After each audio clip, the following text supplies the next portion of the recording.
Thanks to technology, the average person today has unlimited entertainment available at their fingertips. Any book you want to read and any movie you want to see can all be accessed through the internet in some form. But before the onset of the internet, or television and film, one had to get much more creative when it came to filling their time. The Victorians, for example, with their fascination for the grotesque and macabre, came up with some interesting forms of entertainment. Ladies and gentlemen, this is Historidame, and today we're discussing weird hobbies of the Victorian era.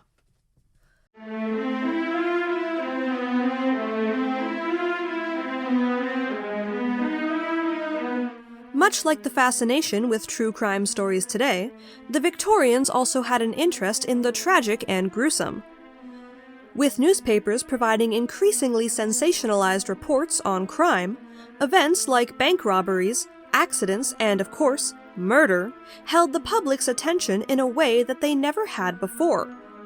Through the newspaper, many people became interested in ongoing murder investigations, to the point where reading about them was no longer enough. They had to see them with their own eyes. Lucky for them, the city morgue was just a trolley ride away. That's right, during the 1800s the city morgue was a popular tourist attraction. People would come from all over to get a glimpse of the murder victims that they just spent the morning reading about in the paper. And the more gruesome the death, the better. Upon arriving at the morgue, visitors would be met with the sight of a massive glass display, where corpses were laid out for all to see, as if it were some freakish department store window. The Paris morgue in particular could sometimes see upwards of 150,000 people coming in to view a body, as was the case in 1886, when an unidentified 4-year-old girl was found dead with a mysterious bruise on her hand. The crowds of tourists could get so bad that they even stopped traffic and caused fights from people attempting to get a closer look. Vendors began to set up shop close by, so that they could take advantage of the crowds and sell treats and souvenirs. People loved attending the morgue so much that on the rare occasion when no bodies were available for display, they complained about it. While many morgues received visitors, the Paris morgue in particular was specifically designed in order to invite them. This morgue's exhibition room could hold as many as 50 visitors at a time, and displayed 2 rows of corpses behind glass windows. It was even included in many tourism guidebooks, and by the end of the century it was one of the most popular attractions in the city. The reason for these design choices was so that the French constabulary could speed up the identification of corpses, by using the mass swarms of people to their advantage. While the effectiveness of this strategy can be debated, one cannot deny that it certainly provided a unique activity for those visiting Paris.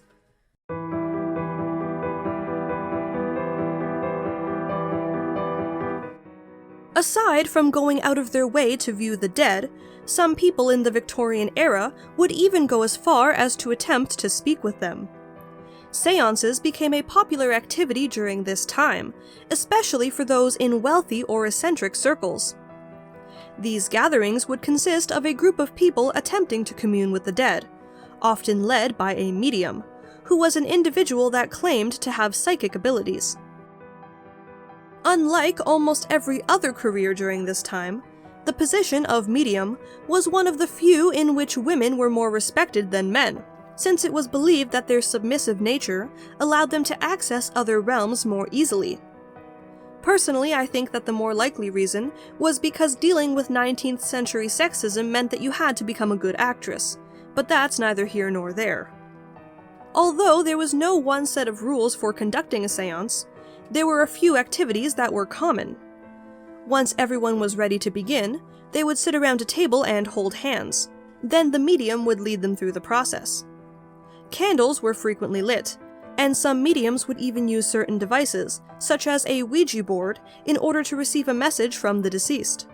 Others would claim to hear spirits speaking, or even became possessed by them directly. Of course, while some individuals might have genuinely believed that they had supernatural abilities, many were in fact frauds, that sought to make money off of the grieving and desperate. These charlatans would employ all manner of parlor tricks in order to help sell the experience. Some might hire actors to create voices of the dead within the room. Children could also be employed to hide inside their chimney and make knocking sounds at the right time. Others would use tricks such as invisible ink to feign a message from a deceased relative. The grieving family members, of course, would be more likely to believe in the medium's legitimacy when such tricks were used, as well as overlook any skepticism in their desperation to communicate with lost loved ones. Despite the fact that some mediums were exposed as, or even admitted to being frauds, spiritualism remained very popular during the Victorian era. It is estimated that during the 19th century, over 11 million people identified themselves to be spiritualists, with some celebrities of the time even known to be among them, such as the author of Sherlock Holmes, Arthur Conan Doyle.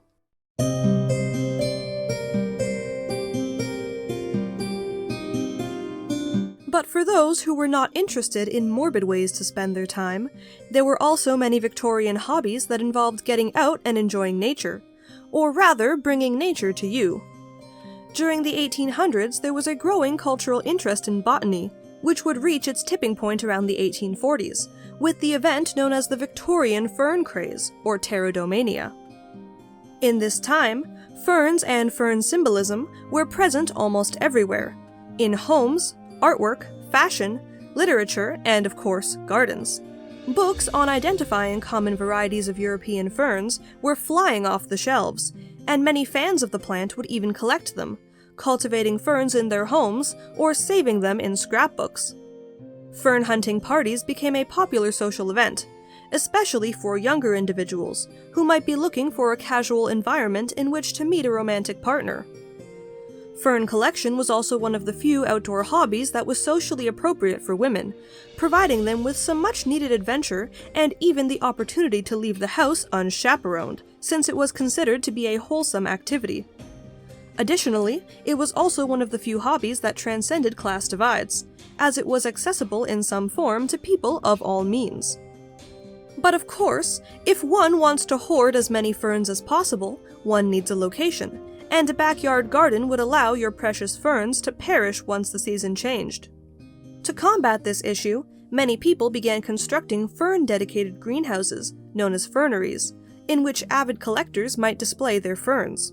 For those that could not afford an entire greenhouse, however, the Wardian case, which was essentially an elaborate terrarium, became the go-to choice. These cases varied in size, and would often be displayed in the sitting room or parlor, as a conversation piece that you might show off to your guests. Pterodomania would grow so popular that it eventually became too widespread, causing several fern varieties to go nearly extinct from overhunting.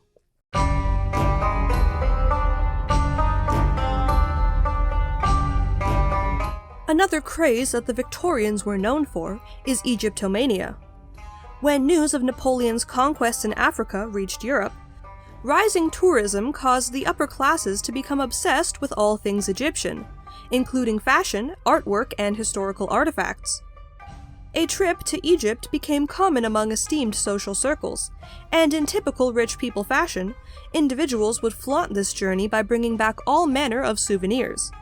These consisted of various artifacts that were quote-unquote found from robbing tombs or chipping off pieces of monuments. But the crowning jewel of souvenirs was a mummy. Whether it be a full corpse or just pieces, mummified bodies would be stolen and brought back to Europe to be either displayed or used as a centerpiece for something known as a mummy unwrapping party. This is exactly what it sounds like. Those who had acquired a mummy would invite their friends to an evening that combined an educated Victorian's three favorite things: Egypt, science, and the macabre. These evenings often included food and drink, as well as theming, and attendees were encouraged to dress up in their favorite Egypt-inspired clothing. But the main event would involve unwrapping the mummified body that they had acquired. Mummy unwrapping parties were largely popularized by a surgeon known as Thomas Pettigrew, who turned what would have normally been a serious practice into a performance. Pettigrew is known for being an exceptional host of these parties, and conducted them with a sense of showmanship that was not easily replicated by imitators. The event would begin with a lecture. Then the unwrapping would start, and the facilitator would comment on the body as they went. As each layer of wrapping was removed, guests would be amazed as various items such as amulets and jewelry were revealed.